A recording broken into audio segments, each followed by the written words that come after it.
মাছ খাও না কেন? মাছে লাগে গন্ধ। কি করে মাছ খাই?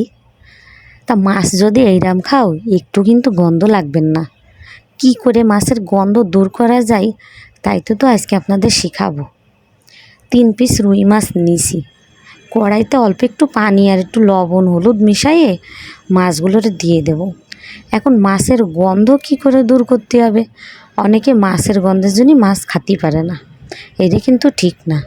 মাছের গন্ধ দূর করার জন্যই আমি এখানে দিয়ে দিছি লেবুর পাতা। যদি লেবু থাকে তাহলে লেবু একটা কাইটে এক টুকরো পানির মধ্যেও দিয়ে দিতে পারেন। পানিটা শুকায়ে মাছটারে আমি কিছুক্ষণ পর তুলে নিয়ে কাটা বাইছে নিছি।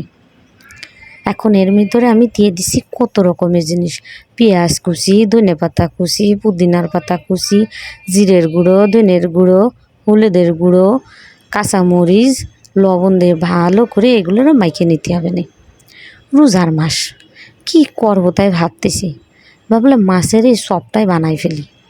এখন এর ভিতরে দিয়ে দেবো 2 টেবিল চামচ পরিমাণ বেসন। বেসন না থাকলে আটা মাইরে দেবেন। এখন সুন্দর করে হাতের সাহায্যে আমি গোল গোল করে নেব। কেউ যদি পেঁয়াজির মতো চ্যাপটা করতে চান তা করে নিতে পারেন। এখন এইগুলোরে ডুবো তেলে ভেজে নিতে হবে না। এই যে লেবুর পাতা কিংবা লেবুর টুকরো দিলেই মাছের কিন্তু কোনো গন্ধ থাকে না।